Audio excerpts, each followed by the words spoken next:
Thank you. Yes. Did you just cut it? A couple weeks ago. It's time for a redo. Thank you.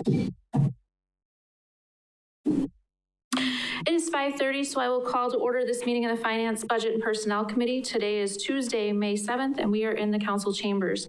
The first order of business this evening is the election of a chairperson. So at this time, I will open the floor for nominations for the chair of Finance, Budget, and Personnel. Mrs. Spiros? I would like to elect Ed Way. Do we have any other nominations for chair?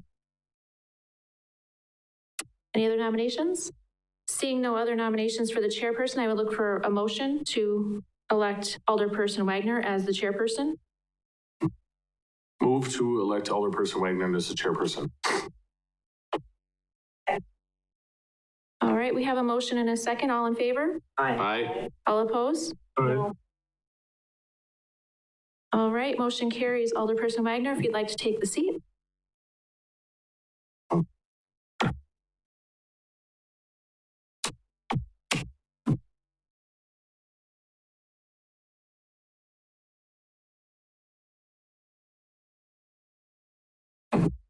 Okay, next item on the agenda is the election of a vice chairperson. The floor is open for nominations. For vice chair. Is there a second? Any other nomination? If not, all those in favor of placing Alderperson Tompkins as vice chair, please say aye. Aye. Aye. Opposed? So carried. Okay, next up is identify potential interests, conflicts of interest. Anybody here have any interest in the items on the agenda tonight? Okay, all those, I think we don't need any vote on that, so we'll go immediately to citizen comments. Are there any citizen comments? Anybody want to make any citizen comments? Third and last time, no citizen comments. We'll move on to the consent agenda. And on the consent agenda tonight, we have the minutes of the April 16th, 2024 meeting. We have bills and payroll. We have monthly position control report on personnel actions, staff turnover data, February treasury report. Anything on there that you want to take off and discuss? No, move to approve the consent agenda.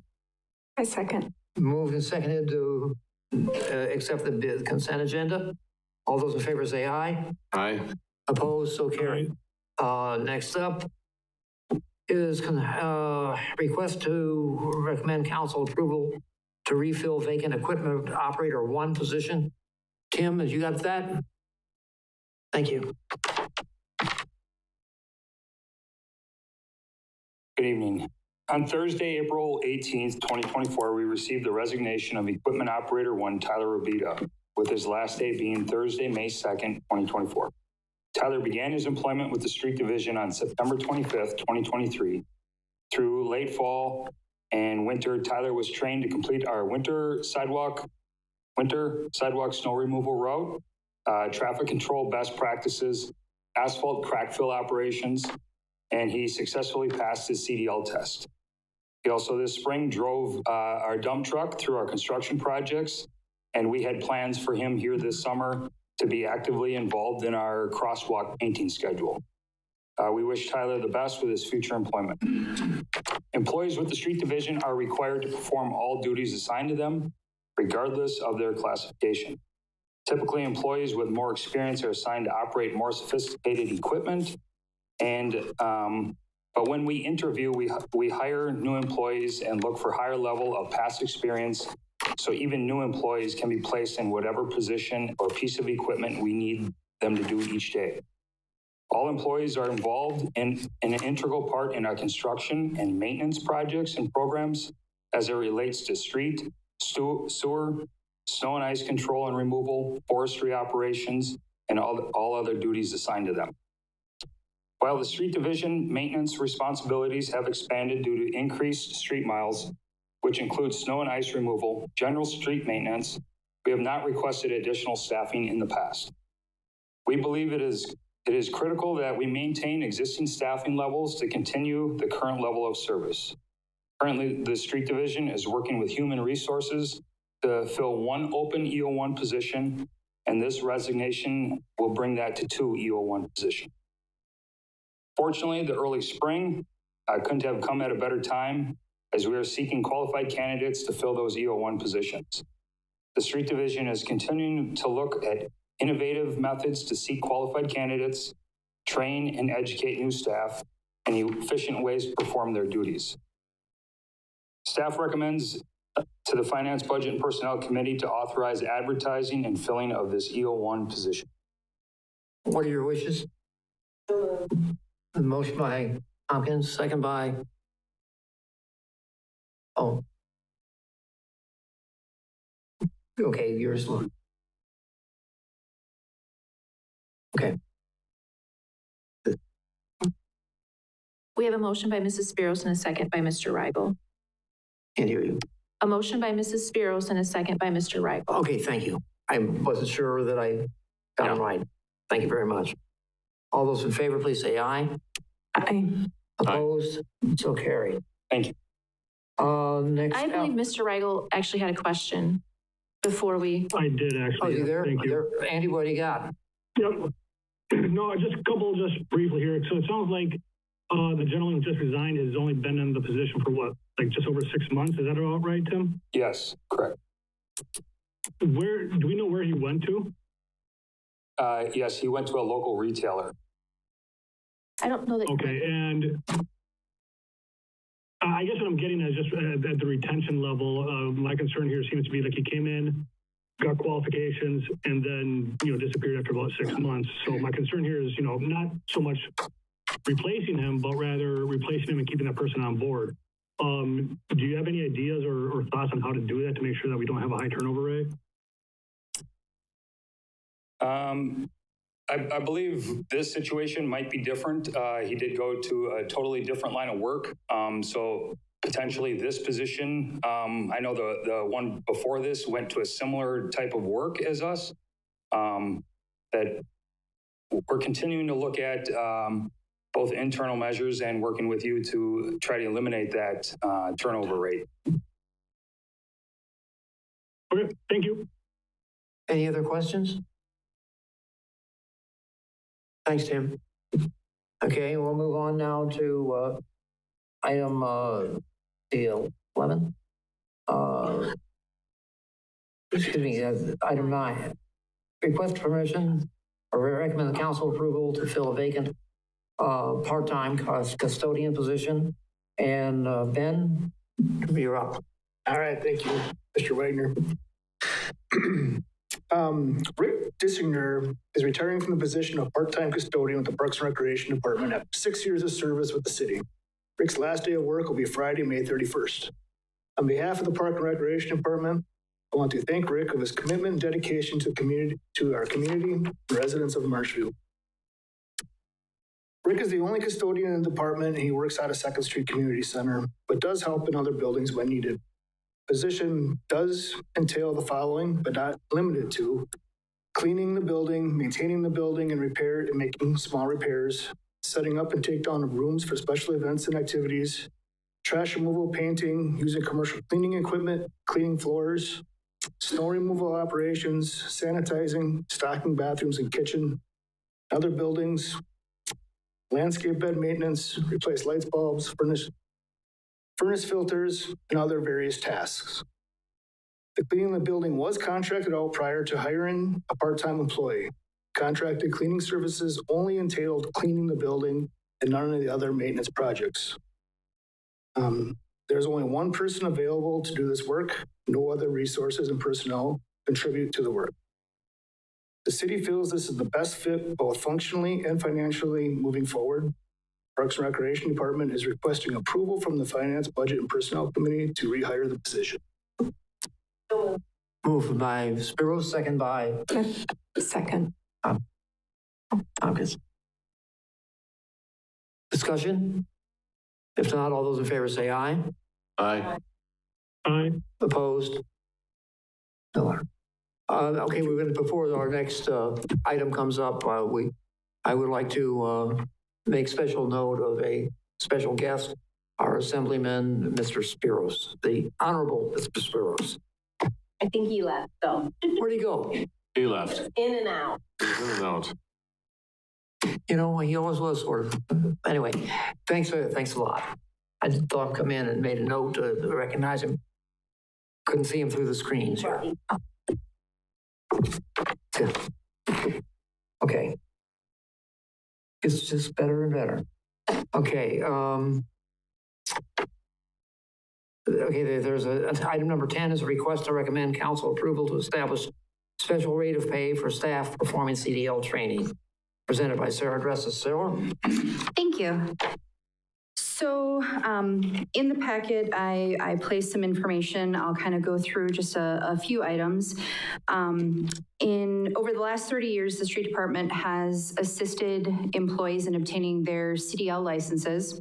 Over the last several years, what we've definitely seen is a decline in the overall number of CDL qualified applicants for the open positions that require a CDL.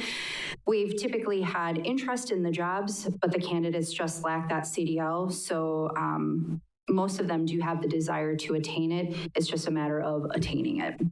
So in February of 2022, the FMCSA did introduce some new regulations to enhance the safety of commercial motor vehicle operations.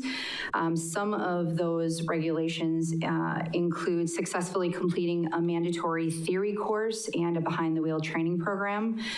Training also must be provided by an entity that's listed with the FMCSA Training Provider Registry. And then driving schools are required to register their programs with the FMCSA and then self-certify that their program meets or exceeds the requirements. So in 2022, we entered into an agreement with J.J. Keller to assist in setting up our initial program, just so that we were meeting all of those requirements. The initial costs and setup for that program were shared between the Street Department, Wastewater Department, Parks and Recreation Department, and Marshfield Utilities. The reason for all of that is all of them utilize CDL drivers, so would therefore benefit from this internal program.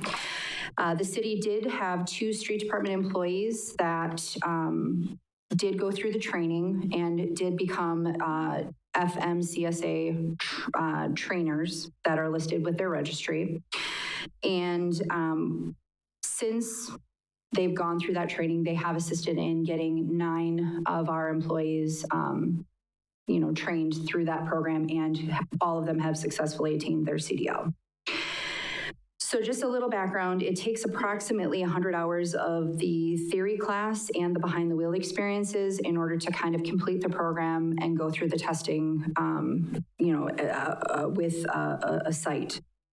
So the trainer is responsible not just for doing the theory and the behind the wheel experience, but they're also responsible for submitting test results, answering questions, staying updated on basically all of the materials. It's a lot of work, not just even helping the employees that are going through it. So some of the benefits of having this be internal versus seeking out an external training facility, one, just a big one, is just the cost. This does reduce costs overall. The second piece is just the flexibility. If we have, let's say, 2 or 3 employees going through our internal program, we can kind of dictate when they're doing their activities, either their in-class activities or the behind-the-wheel activities. If something comes up that is pressing for the city and we can put a pause on those classes, we can do that. It just offers a lot of flexibility. When they go to an actual training course, they're basically removed completely from their job and they have to be gone for a specified amount of time. And because it's just a specified amount of time at the end of it, there's also, I would consider, a larger risk that they may not pass their actual test. So I think there's a lot of work that goes into it internally that has a lot of those benefits. One thing that the street department is also doing internally is they are moving towards hiring street maintenance workers. This is a position that does not necessarily require the CDL to begin with. It allows a little more flexibility in allowing someone less experienced to be hired, someone that we could then train up to become an EO1. And then what's nice is there's flexibility in that as well. Once someone is showing that they are skilled enough to move forward and they feel like they can, then we can move forward with potentially moving them through our internal process. So based on all the information gathered and really looking at costs, which I should mention, the cost for an external training class is anywhere between $2,500 and $5,000 per trainee. What we're asking for is internally for those CDL trainers to receive $5 an hour just while they are training and performing those training activities.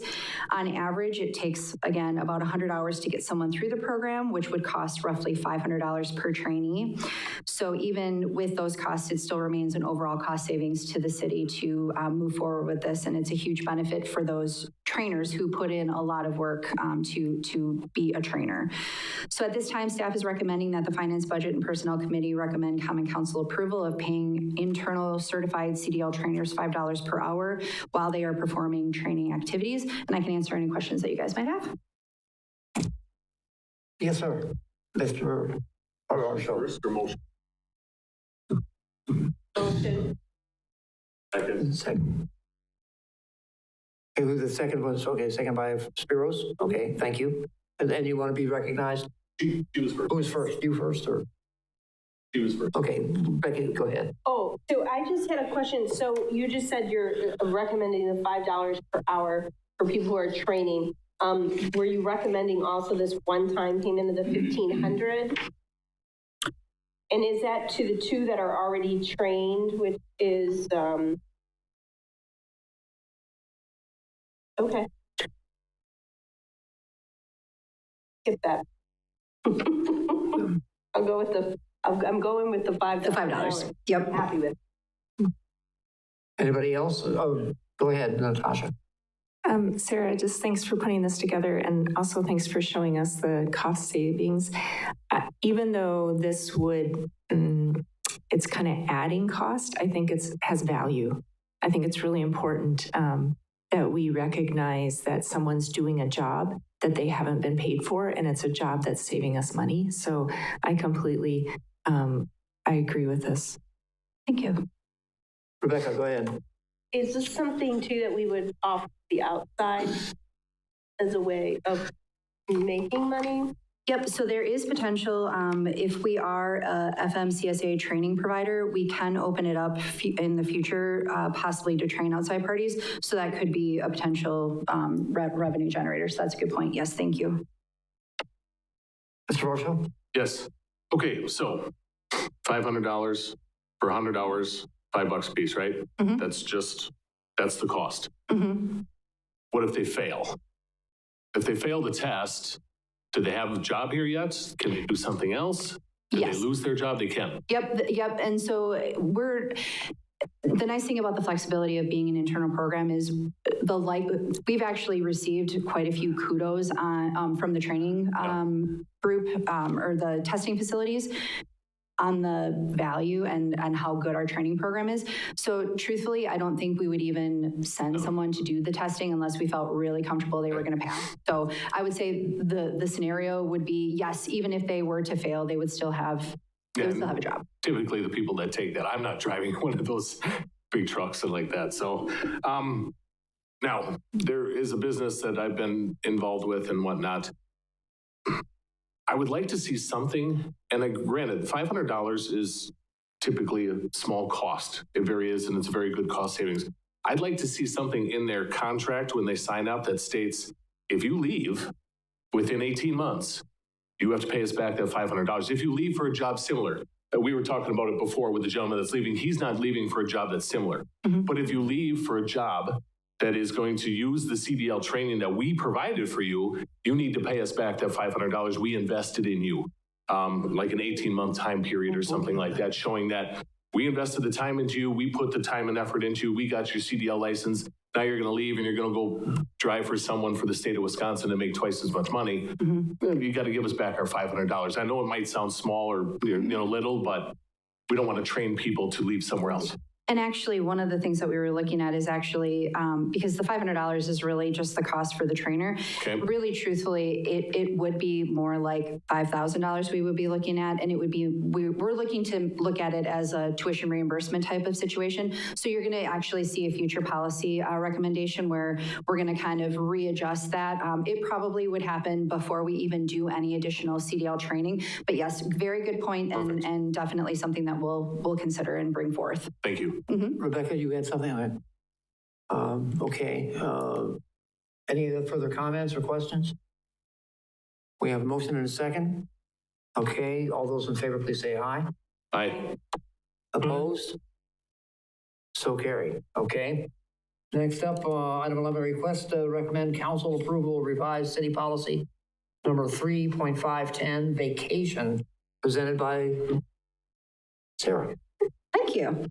So this is going to sound kind of familiar, but it is a minor change to something that was just brought up in February. So in February, we brought forth a new vacation policy that was approved by the Common Council, and then it became effective on April 1st.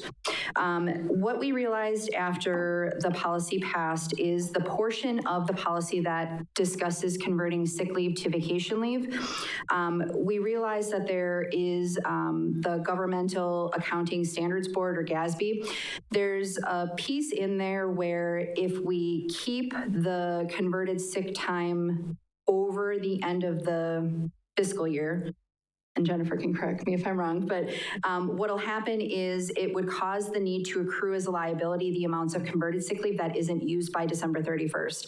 So essentially why we were doing this is we were trying to move it so that we weren't having more and more activities happening at the end of the year that causes work.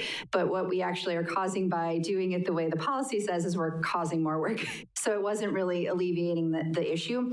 So what we're looking at doing is just some very minor changes to the policy. It would be section 6 of the policy, letter C. And all it is doing is just changing January back to December as far as when they can request it. And then it would move to like a January to a December 31st function of the policy. So staff is just recommending that Finance, Budget, and Personnel Committee recommend Common Council approval of updating the dates within the converting sick leave to vacation leave section of the vacation policy. And one thing to note, this year, likely it will be an issue where we'll have to capture that amount as a one-time thing, just because we did already tell employees and they have already signed up for this. My thought process and guess is that we're going to have very minimal amounts of people that actually have any vacation that has been converted left over. Most people are using this first, since it is a use it or lose it type of benefit. So it probably will be a moot point anyways, but we just want to make this correction. So any questions, I can answer those as well. Move to approve. Second. Moved by Varsho, second by Tompkins to approve. Discussion? No further discussion? All those in favor say aye. Aye. Aye. Opposed? And so carried. Thank you. And next up is review policy number 1.145, recruitment, presented by Steve Barg, City Administrator. Where is he? So he isn't here, so I'm going to take this one over as well. So sorry, you're probably getting sick of hearing from me. But so during our closed session on April 9th, we did have a question that was raised on the process for selecting staff for department heads in particular. So what Steve did is he did provide the policy, and he outlined the section that was up for discussion, which is around specifically the department and division head recruitment. So the policy itself says the search committee for department division heads shall include the mayor, city administrator, or his or her designee, the finance, budget, and personnel committee chairperson, or his or her designee, the board of public works chairperson, or his or her designee, human resources manager, and others such as city staff, outside agency representatives, and community leaders. The mayor and common council are invited to participate in the process. The committee's recommendation is subject to approval by the Common Council. So essentially what that means is it ends up being a very large group that is doing the hiring process. And that was kind of what was brought up. So what we were looking for tonight is for this group to kind of provide some recommendations or suggestions as to what we would like to change it to. And then what we'll do is in the future bring that forth as a policy update change to this group. So I will turn it over as the discretion of this committee. Okay, I've got first Mr. Varsho, then Ms. Tompkins, and then Ms. Spiros. Go ahead. I think that, the mayor, city administrator, human resource manager has to be in those meetings, but if it's coming to the council, I don't see why the committee chairs have to be there. It's coming to the council, you guys are gonna interview someone, you're gonna bring it to us, all 10 of us are gonna vote on that. Don't see why Mr. Wagner or whoever's the chair of the Board of Public Works, I don't see why that they have to be in those meetings. That'll cut 2 people off of there. But yeah, it can be kind of daunting if you go and sit in an interview and you have 12 people staring at you. But, with you, obviously you got to be there. Steve will be there and the mayor. But the chair people, I don't think necessarily have to be there. The recommendation comes to the 10 of us. They'll see it in the recommendation. So I would think that those 2 could be cut out. Natasha? I'm wondering about if we do need the outside agency representatives and community leaders. I know that they would work with this person, but we would be hiring the person. So, it's not like they're hiring the person. So we want a great relationship, but I don't know if they need to be in that process of deciding who they're going to work with. So that would be my suggestion is, to eliminate those and just, even pare it down like you said. I think I would be agreeable to that as well. Okay, Ms. Spiros and then Andy.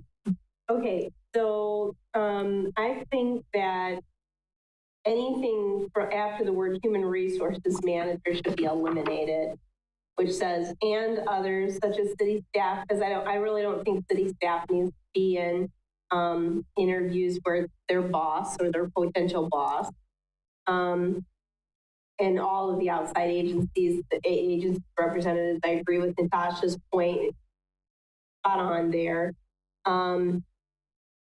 The only thing I disagree with Brian is it is a lot to see all, like the head of this, the head of that, and the head of that. I would add the town council president is the only person.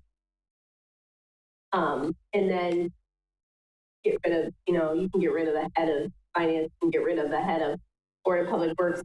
But I do like a actual person from the council who can give a first-hand account aside from staff.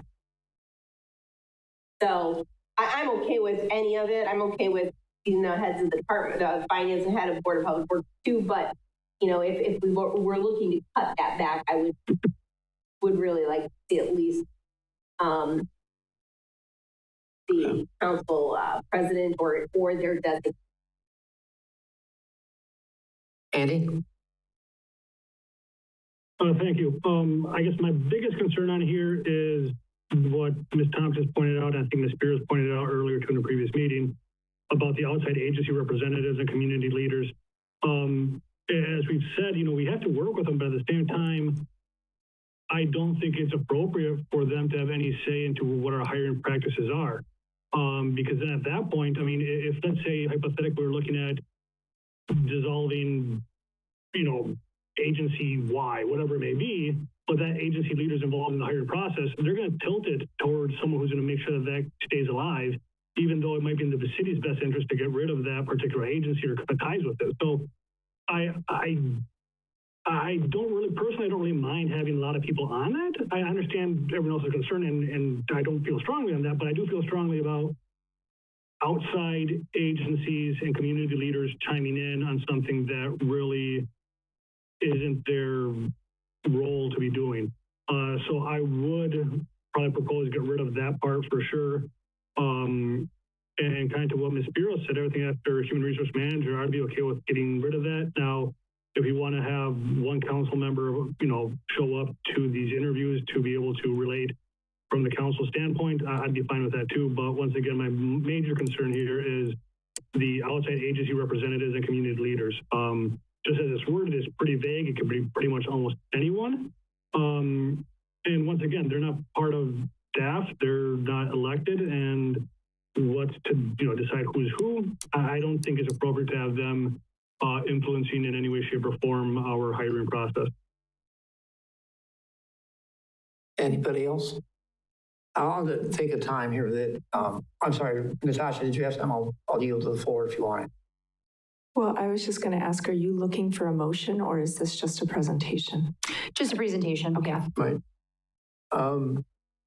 Okay, I find myself, I was the one who brought this subject up, and I find myself falling in between Rebecca and Natasha on this.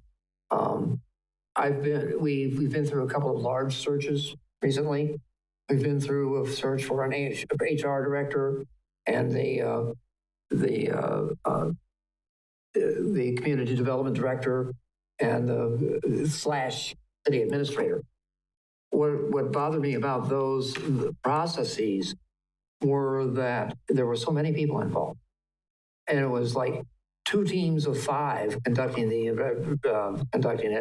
And in the case of, I think in the case of the community development or economic development director, they brought him over through all the nonprofit agencies that we have. I think the responsibility lies primarily with this council. I know that the staff, I see the staff's role in this as rounding up the likely suspects that we could find for this, and then maybe presenting us a week or so ahead of time with a list of their how they rank them. But when it comes to time of the interview, I want to see it council heavy as opposed to staff heavy. I think that's the main theme that I'm looking at. So I don't know, see what you can do about that, but we're going to be responsible for the acts of that employee forever, because what we do here doesn't just go away with one meeting. It stays on the books somewhere, right? So that's why I'd like to take a look at it. I see a hand going up, and I think it's Ms. Spiros. Yes, go ahead. I was just going to bring up one other thing, only because when I read this whole document, I noticed that we dropped right down to the department head, division head. And I think we did that because that was sort of the case that we brought this to our light. But I thought when I brought this up, I didn't really specify that particular position. And I'm looking under the city administrator search, which is the paragraph above. And I just want to say that everything that I said before, I would echo with the city administrator search. I don't find there any reason for outside sources to come into a city position to have any input in that. Yes, we want to work with them. We want to have great relationships, but we have to pick in the city who's best to work in this building, and then they need to form relationships.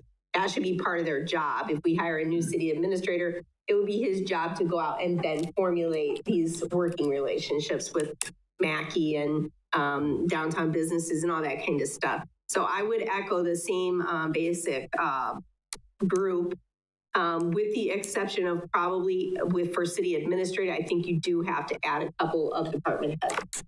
Mm-hmm. If nobody else has a floor, I'll just add a coda to this, and that is that one thing that I noticed is that in here, in the description of the process, there was a mention made of finding somebody that fits in with the city hall. I guess you'd call it how they fit in socially with the rest of City Hall. And that's not important. At least I don't see it as important. What I see as really important is that the person we hire has the training and the skills that they can win over those people, and that they can still do the things they need to do, even if it remains making large changes. So I think that's something that we want to keep it. Oh, by the way, the word I was looking for was culture, the culture of City Hall. I am not so concerned about that. Yeah, go ahead. And then, to echo, what we were discussing, the assistant director and supervisors as well can remove the outside agency representatives and community leaders for that as well. I don't think they need to be in any of these interviews for any of the people that we hire here. Anybody else? Sarah, have you got enough to work with? Yep, I think so. Thank you. Thank you. Okay, next up is, recruitment and, was that closed session, right? Okay, next up is to adjourn to closed session under Wisconsin statutes. Chapter 19.85, sub 1, sub C, considering employment, promotion, compensation, or performance evaluation data of any public employee over which the governmental body has jurisdiction or exercises responsibility. Specifically, consideration of pay adjustments for performance of additional duties. Also, request for variance from policy number 3.800, compensation. Will they entertain a motion? Motion by Spiros, second by Varsho. All those in favor say aye. Tompkins. Oh, excuse me, roll call. Tompkins. Yes.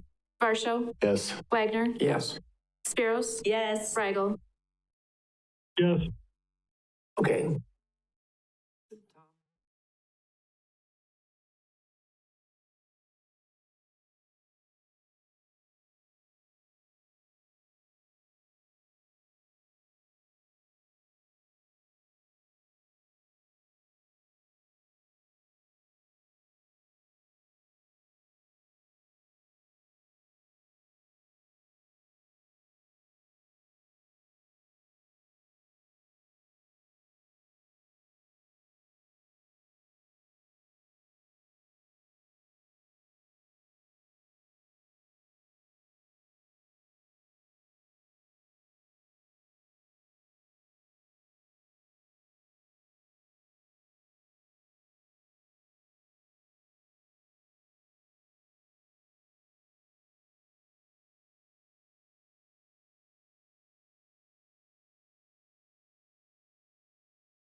Okay.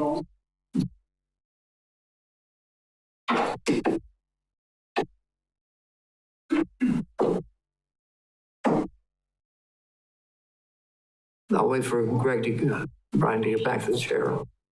There you go.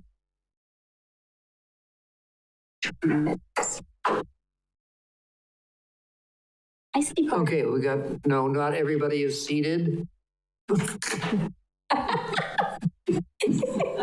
Run, Brian, run. And we have a new record. All right. Okay. We had two items under discussion. One was consideration of pay adjustment for performance of additional duties. What are your wishes, Rebecca? I will make a motion on the first item we discussed, that we recommend that the Finance, Budget, and Personnel Committee recommended for council approval a one-time recognition payment to Jason Aga and Trevor Schill, effective upon approval by the Common Council. And that is for their CDL training, other people. Is there a second? Oh, Andy, sorry. Okay, any further discussion? If not, all those in favor say aye. Aye. Opposed? So carried. The next item up is request for variance from policy number 3.800, compensation. And Natasha, you have that one? Yep, I move to recommend to council approval for a step increase for both DC Jonas and DC Mueller to step 4, which would be effective upon approval by Common Council. And we have a second by Mr. Varsho. Is there any further discussion? If not, all those in favor say aye. Aye. Opposed? Aye. So carried. Suggested items for future agendas. Anybody have anything? Oh, Sarah, you're going to be bringing one back to us, right? Yeah. Okay. Anybody else? Okay, that not being the case, we'll entertain a motion to adjourn. So moved by Spiros, second by Varsho. All in favor say aye. Aye. We stand adjourned. Aye.